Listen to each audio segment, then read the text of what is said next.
Hey, thank you so much for tuning in to our second installment in this Christian Apologetic series. Today we're going to be talking about apologetic methods and real life scenarios.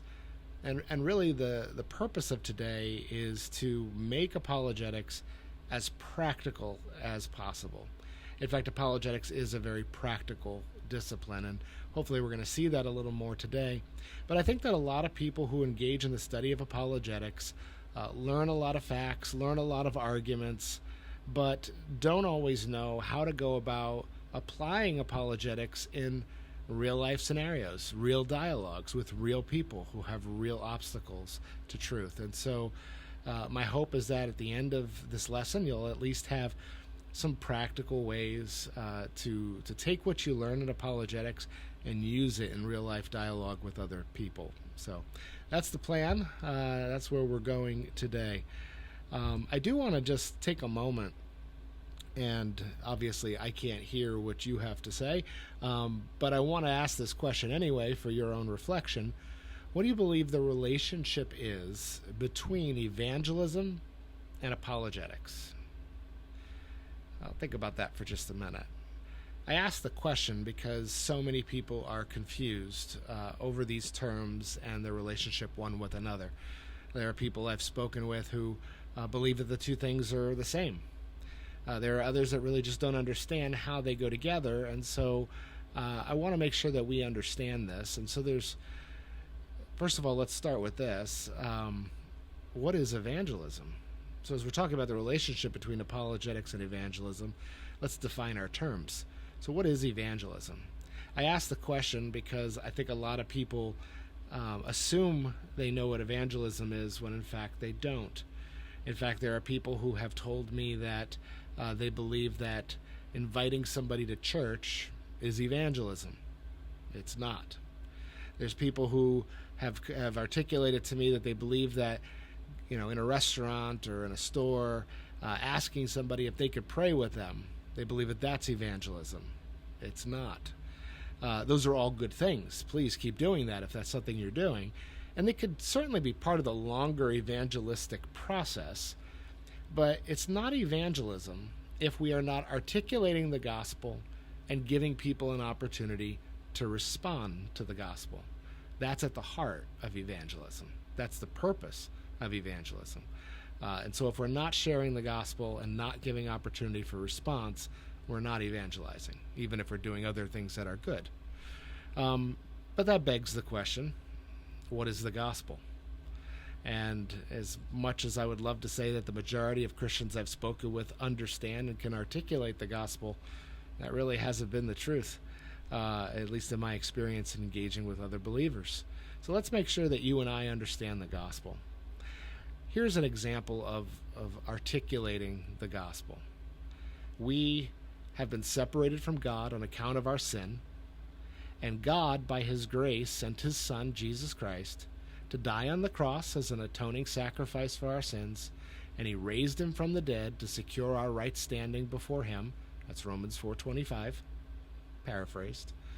And all we have to do to receive that gift that he's offered us in Jesus is to surrender to the lordship of Jesus and believe the gospel, Romans 10:9. And so that, you don't have to use those exact words, but those facts have to be part of the gospel. The problem and God's solution, the fact that it's by grace, and those three essential elements that are part of the gospel. That Jesus is divine, his deity, his death, atoning death on the cross, and his resurrection from the dead. Those three elements, deity, death, and resurrection, are essential to the gospel. And so, again, as we think about evangelism, it's the process by which we are articulating the gospel to a non-believer and giving them an opportunity to respond to it. And so I would encourage you, if you don't already have it down, practice articulating the gospel so that when you have an opportunity to share it with somebody else, you're able to do so effectively. So that's evangelism. So how does apologetics fit into this? Apologetics is in support of the gospel. It's in support of evangelism. And so our goal is to share the gospel and have somebody respond positively. But as we mentioned last time, we don't talk to people who have no preconceived notions. We're talking to people who already have beliefs, who have a worldview that they're operating from. And that worldview is going to be in conflict more times than not with what we're asserting about Christian truth, about the gospel. And so we want to be able to overcome their objections, to answer their questions, to be able to remove those intellectual obstacles so that they can hear and respond to the gospel in the best case scenario. And so that's what apologetics does. And so how we engage in apologetics, or what we're talking about in apologetics, is going to largely be determined by what their particular obstacles are.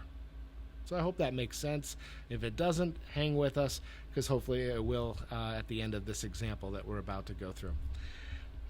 We are going to talk about a method for evangelism. So before we get to methods in apologetics, let's talk about a method in evangelism, because I find that the people who are most effective in evangelism are those that go into it with a plan. Those that are not effective or not confident in evangelism are often those that don't have a plan. And it's interesting. I want to give you kind of two examples. Number one, I'm the executive director for Youth for Christ in Indian River County, and I challenged myself and my staff not that long ago with this question. How engaged are you in evangelism to your neighbors and other people in the community outside of your ministry programs? And I thought this was an important question, because these are people who are engaged regularly in evangelism through their ministry with Youth for Christ.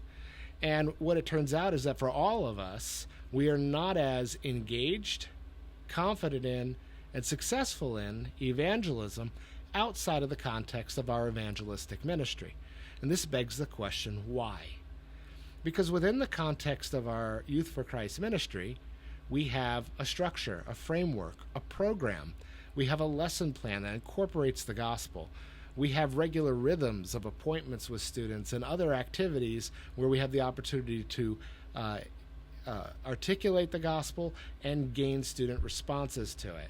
We have established relationships that are already gospel-centered so that leaders and students can have conversations about the gospel in a very natural way. But outside of that, we're like anybody else, where what do you do? Where do you start? How do you move from one step to another as you're talking to somebody about the gospel? And so that's just one example that just reminded me recently of why it's important to have a plan in evangelism. I think the time in my life that this struck me the most was there was a season when I had been in vocational ministry for a while, and then I was out of vocational ministry and had to grab a secular job. And I was in sales for much of that period of time. And not to toot my own horn, but I was very successful in sales. In fact, in every context I was in, I ended up being the top earner in my sales division, whether that was retail sales, outside sales, etc. And at the same time that I was experiencing huge success in sales, I was doing awfully at evangelism. I wasn't confident, I wasn't successful, and I wasn't engaging in it as much as I ought to be, most of the time because I didn't have a plan. And I was deeply convicted by this, because here I'm highly successful in identifying somebody's need, building rapport, asking great questions, selling the benefits of a product, asking them to consider accepting the product, buying the product, and closing the deal. But meanwhile, I couldn't do any of those elements when it came to evangelism, sharing about the most important thing that they need in their lives. And this disconnect led me to really think through things. And what I ended up doing is realizing that the things that I had been trained and taught in my sales training were very applicable in sharing my faith. And so while this might not seem very spiritual, And you may have a preferred method of evangelism. I'm going to share this with you in case you have no method of evangelism. This might be a good tool to help you get started. So I've entitled this section, How My Sales Training Prepared Me to Share My Faith. And just to give you a little bit of an idea, if you've been in sales at any period of time in your life, you've probably been trained to do these very things. And so the first is engage. I remember being in retail sales and my manager said you need to greet the customer within 30 seconds of them coming in the door. Because if they're not greeted within 30 seconds, they don't feel welcomed. They're not interested in you as the salesperson. They're pretty much just going to do their loop around the store and get out. You have 30 seconds to make an impact on the customer as they walk in the store. Once you've done that, you want to inquire. You don't first talk. You first ask. You want to understand what brought them in today. What's going on with their current product? What are they looking for? What are they looking for in the product that they're looking for? You want to ask the right questions to understand who they are, what drove them here, and what's going to be the right product for them. And then once you have that information, you're going to present. You're going to match up the customer with a product that you sell that meets their needs, and you're going to present that product in a way where its benefits match the needs of the customer as they've articulated. And then at a point where you've done that successfully, and they seem to be jiving with you, you're going to give a soft close. You're going to ask a question that understands, that discerns if they're ready to buy.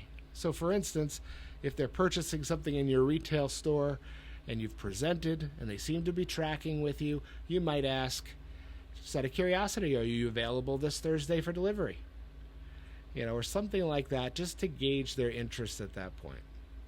And at that point, the customer may very well be like, yes, I'm ready to go. Yes, I'm there I'd love to have it delivered on Thursday. And then you go ahead and you write up the sale. But more often than not, after this soft close, you're going to get some objections. And the objections are going to be different depending on who's there. Well, that's a little too much money. Well, I'm just looking now. I'm not ready to make a decision until my wife is in the store with me. I was really hoping I was going to buy that product in red, and you don't have it in red. Whatever the objection is. And now a bad salesman is going to do this. Well, thank you for coming in today. Have a great day. I hope you find what you're looking for. A good salesperson is going to work to overcome the objections and get the sale back on track. And that's what we would have to do in evangelism as well, and we'll get to that. But after you've overcome the objections as a salesperson, you're going to go for the close again. But you're going to give it as a hard close. You've just presented and you've overcome their objections. Now, to all that you could see, there are no reasons why they wouldn't consider this product. And so you ask them, would you like to buy this today? Can I write up the sale for you? And they're going to say either yes or no. And then you're going to follow up. And we'll talk about that more in our context here, because this is not about sales training, but I wanted to give you an example. These are the elements that come out of sales training. I don't care who you are or what your experience is in sales. If you do these steps, you'll be successful. And so my hope is, as we apply these steps in evangelism, we will also be successful. So let's take a look at that. Same principles apply. Whether we are engaging in a one-time short conversation with somebody on a street corner, or we are having a weekly meeting, weekly lunch with a family member or friend, this first step of engage is important for us as we engage in evangelism.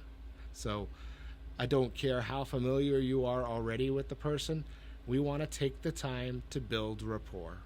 We want to build trust. We want to set them at ease. We want to lay a good foundation for a gospel-centered conversation. And so, yes, there's small talk. Yes, there's positive conversation. We want to have a good, positive context before we get into some deeper engagement. So engage is the first step. And then, just like in our sales approach, we are going to inquire. So, a lot of times, especially if it's somebody we're familiar with and they know we're a Christian, or we feel the urgency of sharing the gospel, we just want to jump right in and just present. But we need to take the time to inquire first. We want to understand their worldview. We want to understand their beliefs. We want to get to the heart of the matter, much of like what we talked last session when we talked about asking good questions in order to discern worldview, right? And so we do that here in Inquire. We want to ask open-ended questions, not closed-ended questions. So we don't want questions that end with a yes or a no. We want we want to ask questions that are going to get them talking. And some of the questions that I suggested last time are applicable here. What do you believe about Christianity? What do you believe about God? What do you believe about the Bible? What do you believe about the afterlife? What do you believe about morality? And so you could ask any of these types of questions here during Inquire to understand their current set of beliefs, to discern their worldview, and to know then how you're going to present the gospel at the point where you have the opportunity to do that. The big thing here is you're leading the discussion. You're learning, you're understanding them better, learning their worldview, but you're leading the discussion to where you want it to be when you're going to present. And that's our next step. Our next step is now to present. Now let me go ahead and say it. The gospel doesn't change, right? But the way in which we present the gospel certainly changes. If you look at Acts 17 at the very beginning, the way Paul approached the Jewish people in the synagogues and presented the gospel, versus at the end of Acts 17 when he's in Athens at the Areopagus and he's presenting the gospel to Greek philosophers, his way of approaching it is very different, but the gospel remains the same. And so we are going to present the one gospel, but we're going to do it in a way that's relevant. How do we know what's relevant? Well, we have just spent good time asking questions and learning their worldview, right? And so we're going to cater our approach to who we're talking to based on the data that we just received. And so at this point, we've asked questions, we've given them an opportunity to share, we've listened well, and now it's our time. We've earned the ability to now share what we believe. And so we're going to share the gospel, and we're going to share our personal engagement with the gospel. How has Jesus transformed our lives? What hope do we have? And connect your story, or at least elements of your story, to what you heard from the person. So we don't want to be disingenuous, but if there are connecting points between your story and their story, then you're going to want to share along those lines, because what they're going to see in your story is not just how God engaged you in those situations, but how God can engage with them in their situation, right? And so that's why asking good questions sets you up to present well.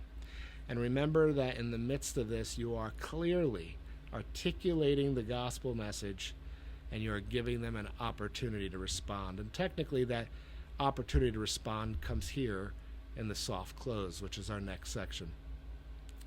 So you want to, again, this is to gauge interest. Are they ready? You've heard them, you've shared, you've tied the gospel to your story, you've demonstrated how God's worked in your life, and now you're kicking it back to them to see if they would like to avail themselves of this hope in Christ, if they want to experience the love of Christ, if they want to respond to the gospel. And so you're going to invite that response, and you're going to give them room to answer. One of the things I didn't mention earlier, but in sales, there's a common cliche or phrase, which is the first person to talk loses. So when you've given a close, right, when you asked for the sale, and they're quiet as they're thinking about it, oftentimes the salesperson is tempted to, keep talking, keep selling. We need to just be quiet, whether that's for 5 seconds or 5 minutes, and let them be the first to speak. So give them room to consider what you've just presented, and to respond. What's going to happen more often than not, just like when we were talking about sales, is that they're going to have some objections. Again, I can't say this enough. You're sharing the gospel with somebody who already has a set of beliefs that they came to the conversation with. They already have a formed worldview. The gospel is more likely than not going to be challenging their worldview. They're more likely than not going to need to wrestle with this. And so it's perfectly warranted, and we should expect that there would be objections. But again, just like the bad salesperson would be like, okay, well, thank you for hearing me out. Have a good day. The bad evangelist does that too. The good evangelist enters into that space. And this is where apologetics comes into play, right? We want to listen and understand their objections, and we want to overcome them by removing those intellectual obstacles, applying our apologetic knowledge, helping them to see past their obstacles. So stay engaged when those obstacles come, those objections. Don't get turned off. Don't get scared. You want to ask qualifying questions, perhaps, to discern the real objections, and then you're going to enter into it. And so what does that mean? Their objection might be like, hey, there's just way too much evil and pain and suffering in this world for me to believe in God. Or it might be, I don't believe God exists. Or it might be, I grew up in church and I see the way Christians really are. And, I don't want to be a part of that. Or it could be any number of things, right? I just don't have enough information. That's a big decision you've just put to me. It could be anything. But the thing is, now you're going to discern those objections and you're going to engage with them with apologetics. So, all right. So then once you've done that, and keep in mind, it might be one objection, it might be 10 objections. So settle in and be patient. But then once you've removed all of those intellectual obstacles, you've engaged on all the objections, you've answered the questions that they have, now you're going to give the hard close, right? Hey, listen, this is the truth. I mean, none of us deserve to be reconciled to God, but out of his love and mercy, this is what he did in Jesus Christ. And this gift is available to you. And I can't tell you enough how wonderful it is that God has not only changed my eternity, but he's changed my life. And I would love for you to avail yourself of this gift of salvation that he offers. Would you like to receive his grace today? And then shut up. Doesn't matter whether it takes them 10 seconds or 10 minutes to contemplate. Wait for them to respond. And then one of two things is going to happen. In our last step here, a follow-up, this is our last step. Have a plan regardless of what they say. If they say yes, praise the Lord. Your job's not done, right? You've just started.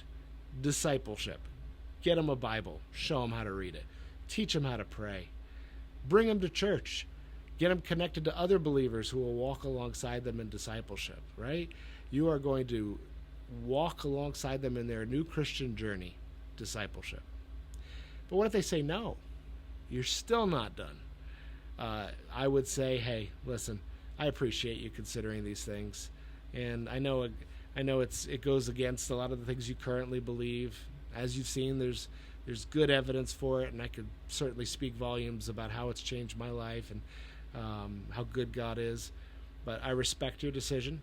But hey, I'd love to just be able to just keep connecting with you, keep talking with you. Are you available for coffee next week? So keep the conversation going.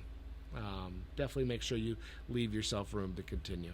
So again, this is not the only method of evangelism, but it certainly is one, and one that incorporates apologetics into it. And so I encourage you, if you don't currently have a system, if you find yourself struggling in evangelism, not confident in evangelism, then I would encourage you to adopt this, at least until you find something else. But that's one. Let's take a look a little bit more specifically at apologetics now. So we're going to talk about apologetics in two different ways. One is in building a case for Christianity.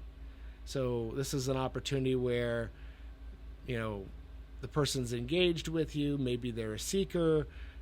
Maybe you've let them go on for a long time about what they believe, and now you have the opportunity to take a substantial amount of time and present a case for Christianity. So that's one way. The other thing we're going to talk about in a little while is overcoming defeaters. So So you see the kind of the two sides. One's positive, one's negative. One's offense, one's defense. It's just different opportunities in different dialogues are going to afford you different opportunities to use one or the other. So again, if you have an opportunity to build a case, to present a case for Christianity, this is what we're about to talk about immediately. And then afterwards we'll talk about, well, what if you get these quick defeaters that you have to overcome, specifically dealing with an issue. We'll look at that in a little while. All right. There are way more than 2 apologetic methods, but these are 2 of my favorite. So these are the ones we're talking about today. But we're going to talk about 2 apologetic methods that you might employ if you are building a case for Christianity. And so the first one is classical apologetics. And classical apologetics is a 2-step apologetic approach. And what we'll see is evidential is a 1-step. But classical is a 2-step approach. And what I mean by that is step 1 proves God's existence, the theistic God's existence. Step 2 proves that Christianity is true. So another way to look at this is step 1 proves theism as a worldview. And step 2 proves that of the theistic religions, Christianity is the one that's true. Or again, looking at it the way I have it on the screen, step 1 is to prove that God exists, and step 2 is to prove that Christianity is true. There are a lot of examples of this. One of my favorite, and one that was instrumental in my coming to understanding of Christian apologetics, is by Norman Geisler. And this is a great book. I encourage you to get it. In fact, I believe they just released or are just releasing an updated version. But Norman Geisler and Frank Turek wrote this book, I Don't Have Enough Faith to Be an Atheist.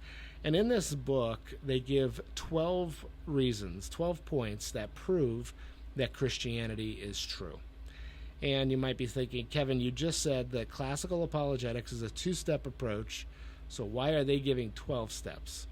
Well, we'll take a look at that together, but in the course of those 12 steps, there are really 2 tiers, if you will. The first proves that God exists, the second proves that Christianity is true. So I'm going to give you a very quick crash course in their argument, just so you could see an example of a classical apologetic method. And so here's the example. So again, 12 points. We'll start with the first one here. Truth about reality is knowable. And Dr. Geisler was big on this because in our postmodern world, the very truth of truth is up for grabs. People don't believe in a correspondence view of truth anymore, or at least not consistently. There's people who believe that you can't know truth, or that's true for you but not for me. And so his 12-point argument starts by establishing that truth about reality is knowable, and that it's the same for everybody. So we'll, again, pick up that book. It's a great book. We don't have time to really settle into each of these arguments, but that's where he starts. He goes on and affirms the law of non-contradiction by saying that the opposite of true is false. You can't have 2 statements that are mutually exclusive be true at the same time and in the same sense. So what I mean by that is I can't be Kevin and not Kevin at the same time and in the same sense. Thinking about it in terms of engaging in other worldviews, God can't exist and not exist at the same time and in the same sense. So therefore, atheism and Christianity can't both be true.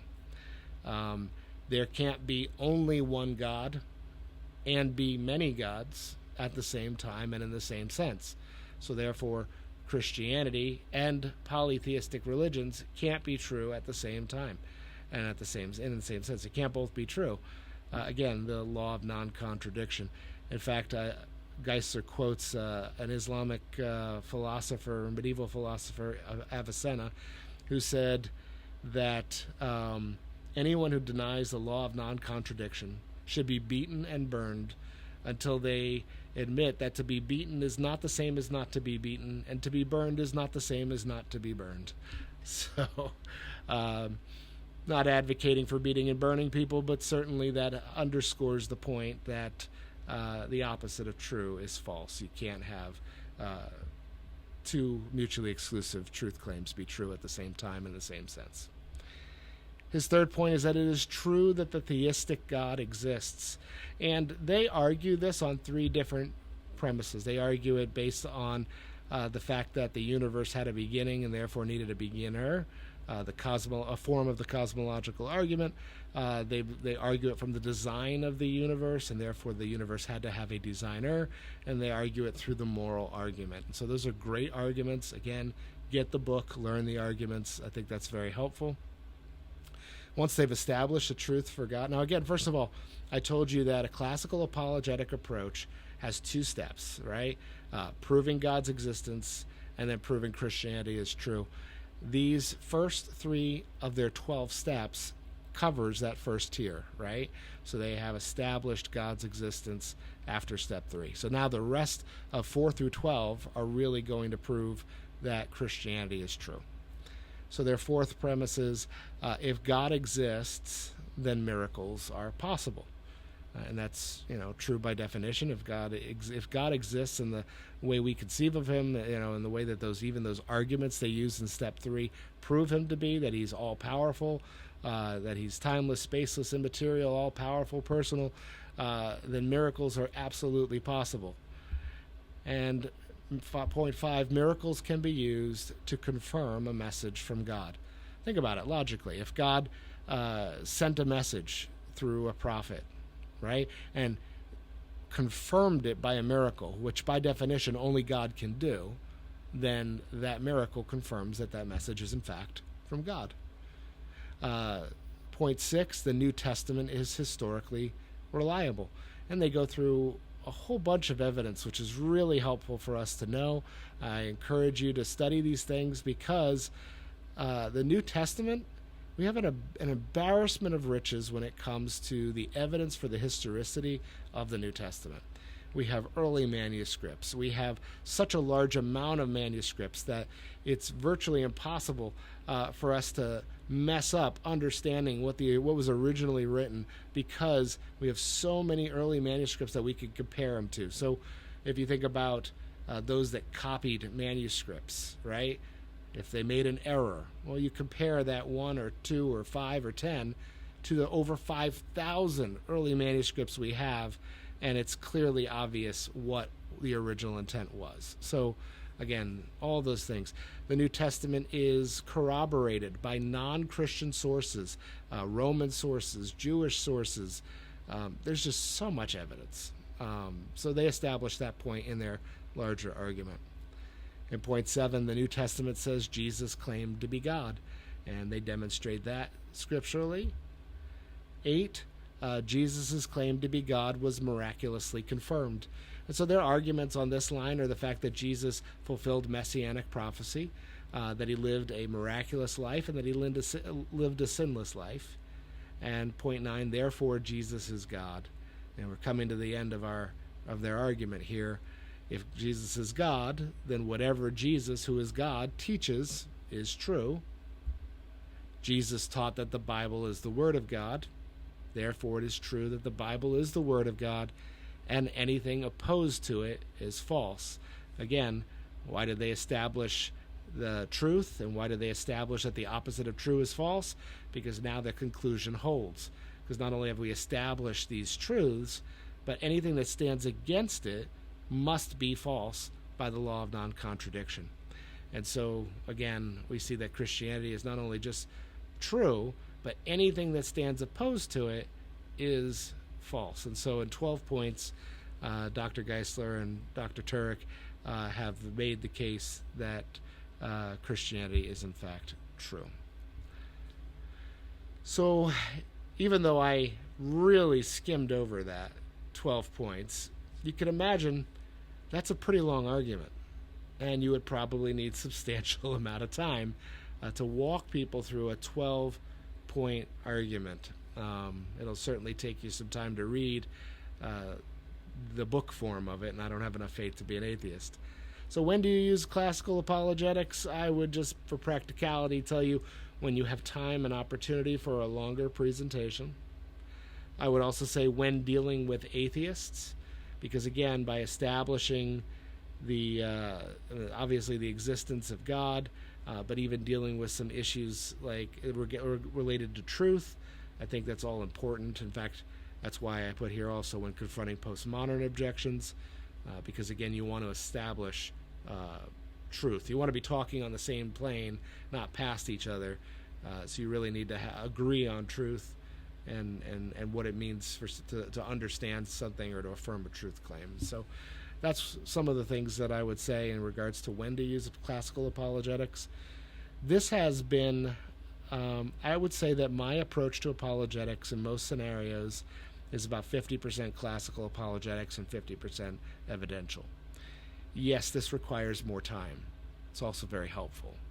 It literally walks you baby step by baby step through the entire argument. And I think that that is very helpful for people to digest throughout the process. But again, making time for it is going to be critical. Let's talk about the second one, evidential apologetics. And evidential apologetics streamlines the process a little bit. Again, they're both important. They're both good ways to approach it. Your apologetic method is not going to be dictated by what you want to use. Your apologetic method is going to be dictated by what is the best approach for the person you're dialoguing with. And so at times classical might seem like the best course, at others evidential might.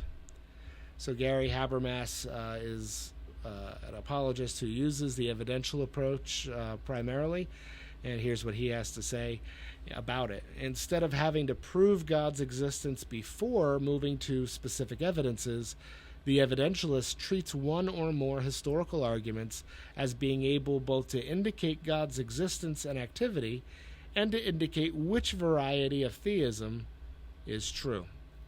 And so what Dr. Habermas is saying here is that instead of having to go through the whole process and establish God's existence before getting to pointing to Christianity, you could jump right into historical arguments that prove Christianity is true, and along the way, it clearly points out that God must exist as well. And so we're going to take a look a little bit at this method of apologetics. So obviously, if you're going to be an evidentialist or use evidential apologetics, you're going to want to hit on evidence for a historical fact that is substantial enough to accomplish all that you're seeking to accomplish, to prove that Christianity is true, prove that God exists. And so here's just some of the arguments that evidential apologists have used. The resurrection of Jesus. There's a reason why it's bolded and underlined. I'm going to go ahead and just let the cat out of the bag instead of burying the lead. This is the number one historical event that evidentialists demonstrate evidence for that proves the case for Christianity. This is certainly Dr. Habermas's. Dr. Habermas is the foremost expert on the resurrection of Jesus, and he's built a whole career on the resurrection. Some other ones that evidentialists would use, New Testament fulfillment of messianic prophecy. I have used this one, but mostly it is with Jewish people. They seem to be the ones that are most receptive because they already have some stock in the Hebrew Bible, the Old Testament. Even the Jewish people that are not very religious will still give some respect to their own scriptures. And so starting there and moving to the New Testament and demonstrating the fulfillment has been effective for me, at least in the past. Some evidentialists show evidence for the reliability of the New Testament. Okay, and others the rapid expansion and survival of the early church, despite the odds stacked against it. In my opinion, more often than not, there's really only one historical event that you really need to spend your time with, and is the most evidenced. So the resurrection of Jesus is not only the most critical, right? It's the heart of the gospel. Jesus died on the cross, and he rose again from the dead. If he had just died on the cross and he didn't rise from the dead, there would be no gospel, right? The resurrection of Jesus, well, he can't rise from the dead unless his death is already established. The resurrection of the dead is a clear miracle that only God could have accomplished. And it confirmed, as Geisler would have said, it confirmed claims, right? So it confirmed a message from God. So Jesus said a whole lot of things about himself and about his relationship to the Father. He predicted his resurrection, and then he accomplished his resurrection. And so if you could demonstrate the truth of the resurrection of Jesus, you have proven that God exists because a miracle that cannot be explained away has happened, and you have proven that Christianity is true. So most evidential apologists will spend most of their time and energy on the resurrection of Jesus. That's what I would do, and that's what I suggest you would do as well. Coming up in our series, we will be spending 2 sessions on the existence, the deity, the death, and the resurrection of Jesus. And so that'll be helpful for you in having those evidences and arguments to be able to use in this evidential approach. So when to use the evidential approach to apologetics? Well, when you need to get to the heart of the matter quickly. I don't want to keep talking about it in terms of time, but it is much more streamlined because you could jump right to one particular set of arguments, one particular event you want to substantiate, versus going through the entire process of a classical apologetic approach. I would also say when your dialogue partner's objections are historical in nature or specifically related to elements of the gospel, then jumping in here, especially with the resurrection of Jesus, is helpful. When there's some agreement on what constitutes evidence, or I would even say truth. So again, if you need to first establish truth, if you're dealing with somebody who is embedded in a postmodern worldview, then perhaps classical apologetics might be a better way to start, as Geisler's method demonstrated. But all right, well, we've mentioned postmoderns a couple times. And since we are in a day that many would consider postmodern, and you will certainly engage with people whose views on truth are postmodern, it is important for us to also at least touch base about postmodernism. So here's some tenets of postmodernism, and perhaps some of these will already be familiar to you. So postmoderns believe that no one has the privileged position, the God's eye view. Everyone's quote-unquote interpretation is as valid as the next. And so, this is the important thing. It doesn't matter what we're talking about, right? Nobody has cornered the market. Nobody has perfect understanding. They only have an interpretation that comes from their vantage point. The next point, there are no accurate meta-narratives. And what we mean by that is there are no truths that are true for all people, all places, all times. There's no truths that are just, an umbrella that everybody falls under, right? So some of the ways we have seen this in even our modern culture, right, is let's think about the issue of gender, right?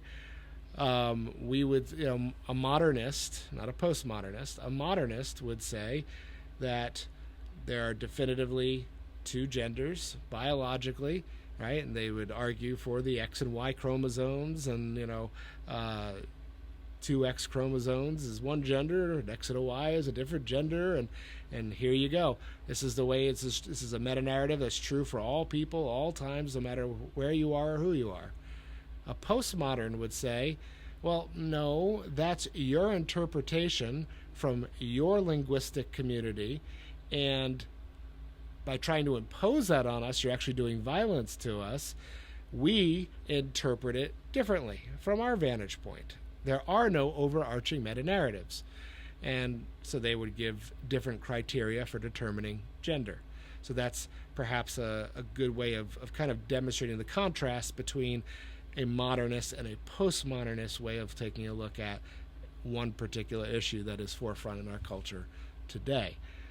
So again, another tenet of postmodernism, we understand by means of our interpretive community. So if you were born in a different socioeconomic class, if you were born in a different place in the world, if you were born at a different time period, if you were born under different circumstances, if you were born with a different skin color, you would interpret things very differently.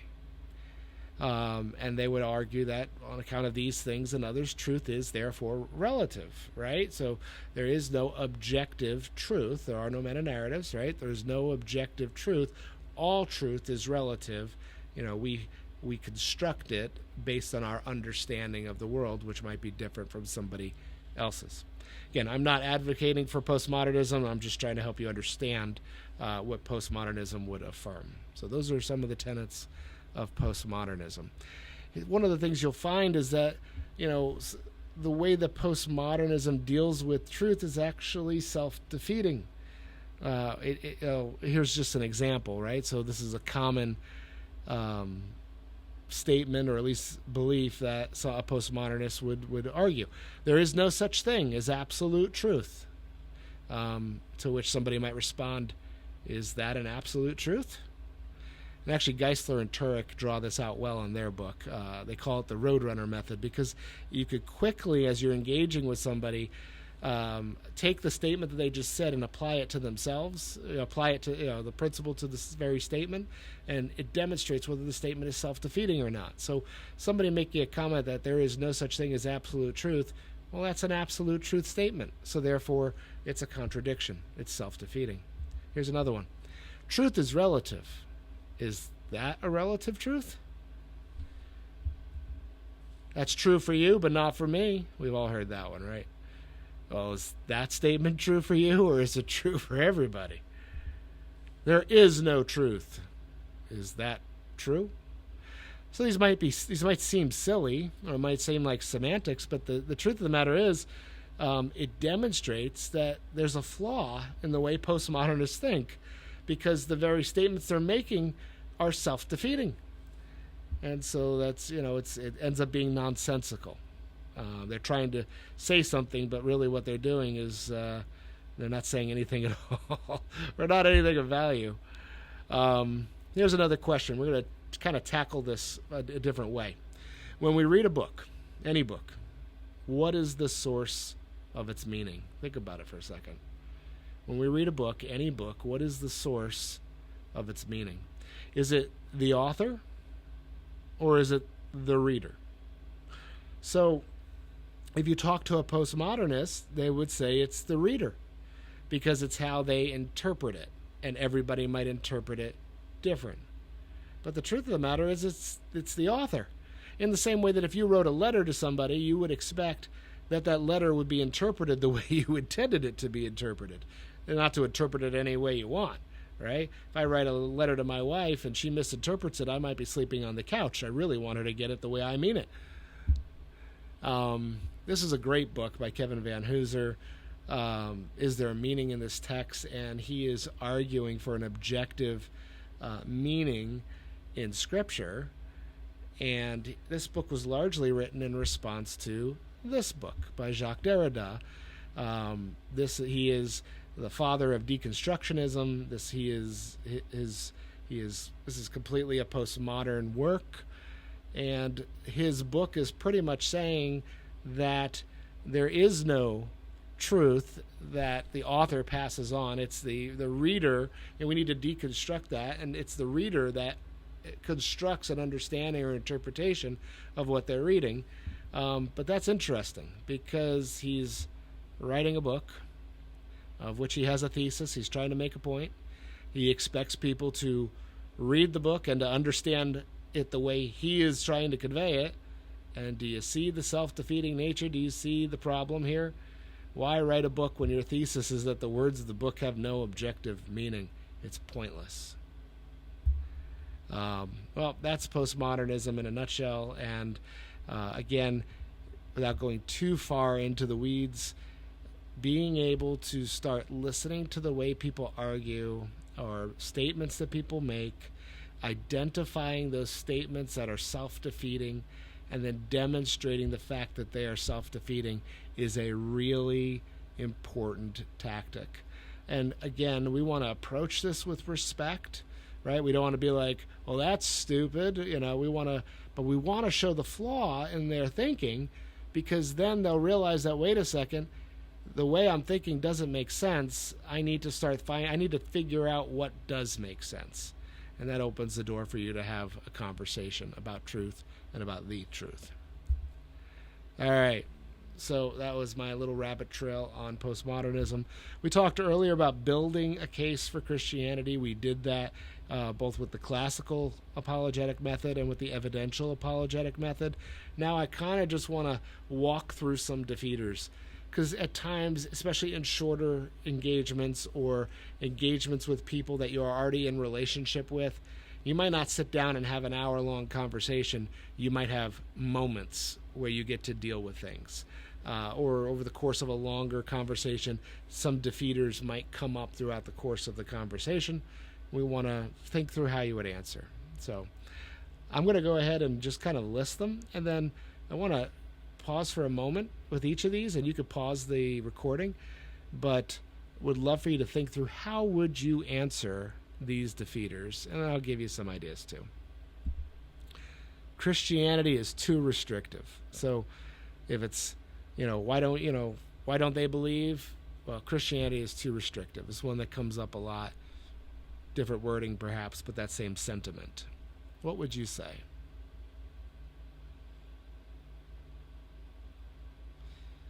Well, many ways you can talk about this, the fact that Christianity is too restrictive. One is that, for those that are not in a relationship with God, who don't understand or don't believe in his existence, clearly it's not important to them to fall in line with the way he says they ought to live. But for those of us who have been saved by the Lord, who understand he is a good father, we desire to please him, and what's important to him becomes important to us. And so, as we're sanctified, we don't find it as restrictive, or don't find it restricted at all. There's a youth pastor at a church I used to go to who, I think it was his first sermon, he was preaching on a Sunday morning, and he used an interesting illustration here too. He said, if I get a brand new sports car, and in the instruction manual says I have to put in premium gasoline, and instead of putting in premium gasoline, I decide I'm going to fill the gas tank with bubbles, because I would love to see bubbles come out the back of my exhaust as I'm driving my sports car down the road. What would happen if I put bubbles in the gas tank? The car's not going to run. That was a funny illustration he gave, but it serves an important point. The car was created to run optimally under certain circumstances, and even if we want to do something different, that doesn't mean that there's going to be a positive outcome, right? Things are created to be a certain way. And the same is true with our life. God gives, rules to live by, because if we abide by them, not only is it pleasing to God, but we live optimally. We have the best life possible by being obedient to these things that he has set up. I was teaching this very lesson not that long ago, and somebody made another good statement, said that, a seatbelt is restrictive, but it's there for our protection. And that's true. So when we think about why God even gives rules, again, it's not because he's a cosmic killjoy, but because he loves us. So those are some ways you can engage with that defeater. Christians are homophobic. How would you respond to that?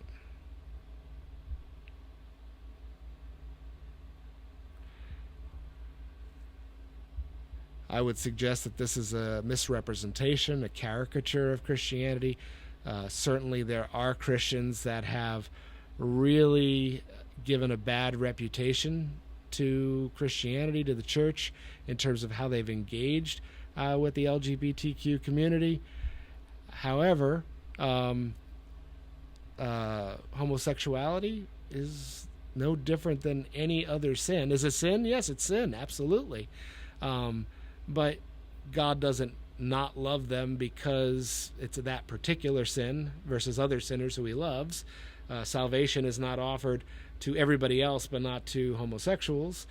And we need to clear away some of these misrepresentations by demonstrating that Jesus came and died for all.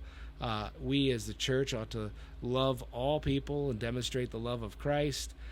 We need to be willing to share the gospel and hope for restoration and reconciliation with God of all people who don't believe, including those in the LGBTQIA camp.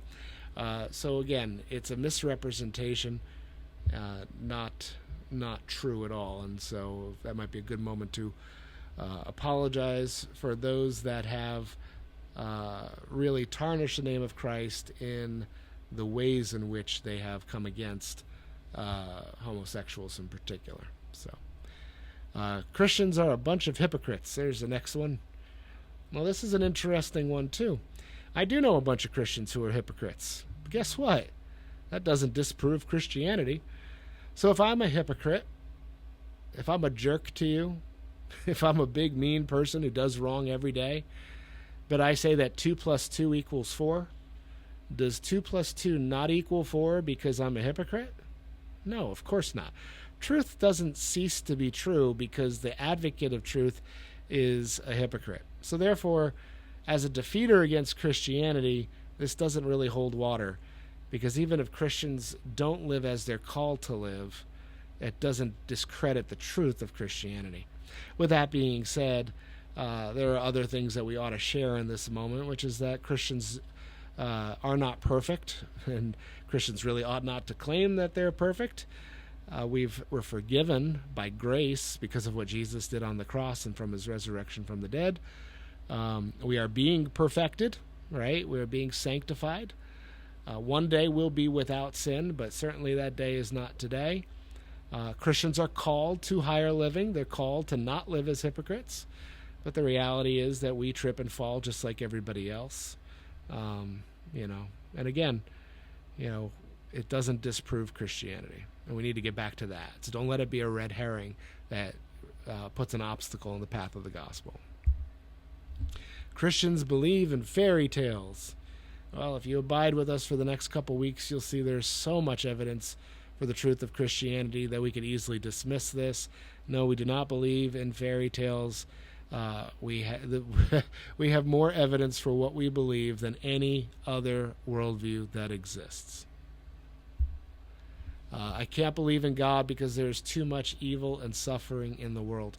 This is actually going to be the topic of our next installment, so I encourage you to tune in. But this is certainly one that we have to first of all pause and recognize that, yes, this could come from a place of making a volitional, intellectual argument against Christianity. But more often than not, there's experience and pain attached to it. Evil, pain, and suffering is a universal human phenomenon.